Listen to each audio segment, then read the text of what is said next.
ജോബിന്റെ പുസ്തകത്തിൽ നിന്നുള്ള വായന 13-ാം അധ്യായം 1 മുതൽ 28 വരെയുള്ള തിരുവചനങ്ങൾ. ഞാൻ ഇതെല്ലാം കാണുകയും കേൾക്കുകയും ഗ്രഹിക്കുകയും ചെയ്തിട്ടുണ്ട്. നിങ്ങൾ അറിയുന്നത് ഞാനും അറിയുന്നു. ഞാൻ നിങ്ങളെക്കാൾ താഴെയല്ല. ഞാൻ സർവശക്തനോട് സംസാരിക്കും. ദൈവവുമായി ന്യായവാദം നടത്താൻ ഞാൻ തയ്യാറാണ്. നിങ്ങളാകട്ടെ വ്യാജം കൊണ്ട് വെള്ള പൂശുന്നു. നിങ്ങൾ വിലയില്ലാത്ത വൈദ്യന്മാരാണ്. നിങ്ങൾ മൗനം അവലംബിച്ചിരുന്നെങ്കിൽ അത് നിങ്ങൾക്ക് ജ്ഞാനമാകുന്നു. ഇപ്പോൾ എൻ്റെ ന്യായവാദം ശ്രവിക്കുവിൻ, അഭ്യർത്ഥനകൾ ശ്രദ്ധിക്കുവിൻ. നിങ്ങൾ ദൈവത്തിനു വേണ്ടി നുണ പറയുമോ? അവിടുത്തേക്ക് വേണ്ടി വഞ്ചന സംസാരിക്കുമോ? നിങ്ങൾ ദൈവത്തോട് പക്ഷപാതം കാണിക്കുകയോ അവിടുത്തേക്ക് വേണ്ടി ന്യായവാദം നടത്തുമോ?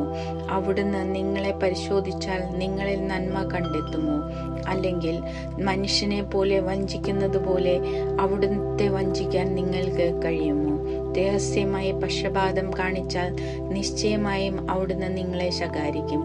അവിടുത്തെ പ്രതാപം നിങ്ങളെ ഭയപ്പെടുത്തുകയില്ലേ? അവിടുത്തെക്കുറിച്ച് ഭീതി നിങ്ങളുടെ മേൽ പതിക്കുകയില്ലേ? നിങ്ങളുടെ സൂക്തങ്ങൾ നാശത്തിന്റെ പഴമൊഴികളത്രേ. നിങ്ങളുടെ ന്യായവാദം കളിമൺകട്ട പോലെ ദുർബലമാണ്. നിശബ്ദരായിരിക്കുവാൻ ഞാൻ സംസാരിക്കട്ടെ. എനിക്ക് എന്തും സംഭവിച്ചുകൊള്ളട്ടെ. ഞാൻ എൻ്റെ മാംസം ചവയ്ക്കാനും ജീവൻ കയ്യിലെടുക്കാനും ഒരുക്കമാണ്. പ്രത്യാശയറ്റ എന്നെ ദൈവം വധിച്ചാൽ തന്നെ എന്ത്? എങ്കിലും അവിടുത്തെ മുഖത്തു നോക്കി ഞാൻ വാദിക്കും. അധർമ്മി അവിടുത്തെ മുൻപിൽ വരികയില്ല. ഇതായിരിക്കും എൻ്റെ ശിക്ഷ. എൻ്റെ വാക്ക് ശ്രദ്ധിച്ചു കേൾക്കുവിൻ. എൻ്റെ പ്രഖ്യാപനം നിങ്ങളുടെ കാതിൽ മുഴങ്ങട്ടെ. ഞാൻ എൻ്റെ ന്യായവാദം തയ്യാറാക്കിയിട്ടുണ്ട്.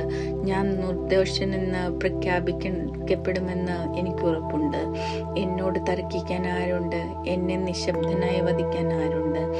2 കാര്യങ്ങൾ മാത്രം എനിക്ക് നൽകുക. ഞാൻ അങ്ങിൽ നിന്ന് ഒളിക്കുകയില്ല.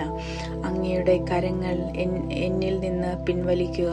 അങ്ങയെക്കുറിച്ചുള്ള ഭീതി എന്നെ പരിഭ്രാന്തനാക്കാതിരിക്കട്ടെ. എന്നിട്ട് വിളിക്കുക. ഞാൻ മറുപടി നൽകാം. അല്ലെങ്കിൽ ഞാൻ സംസാരിക്കാം. അങ്ങ് ഉത്തരം പറയുക. എൻ്റെ പാപങ്ങളും അപരാധങ്ങളും എത്ര? എൻ്റെ അതിക്രമങ്ങളും പാപങ്ങളും ഏവയെന്ന് പറയുക. അങ്ങ് എന്തുകൊണ്ട് മുഖം മറയ്ക്കുന്നു? എന്തുകൊണ്ട് ശത്രുവിനെ പോലെ എന്നെ കരുതുന്നു? കൊഴിയുന്ന ഇലയെ അങ്ങ് ഭയപ്പെടുത്തുമോ? ഉണങ്ങിയ പതിരിനെ അങ്ങ് അനുധാവനം ചെയ്യുമോ? അങ്ങ് എനിക്കെതിരായി കഠിനമായ ആരോപണങ്ങൾ എഴുതുന്നു. എൻ്റെ യൗവനത്തിലെ അകൃത്യങ്ങളുടെ ഫലം എന്നെ അനുഭവിപ്പിക്കുന്നു. അങ്ങ് എൻ്റെ കാലുകൾ ആമത്തിലിടുകയും എൻ്റെ വഴികളെ നിരീക്ഷിച്ചു കൊണ്ടിരിക്കുകയും ചെയ്യുന്നു. എൻ്റെ കാലടികൾക്ക് അങ്ങ് പരിധി വെച്ചിരിക്കുന്നു. ചീഞ്ഞഴിഞ്ഞ പദാർത്ഥം പോലെയും ചിതൽ തിന്ന വസ്ത്രം പോലെയും മനുഷ്യൻ നശിച്ചു പോകുന്നു.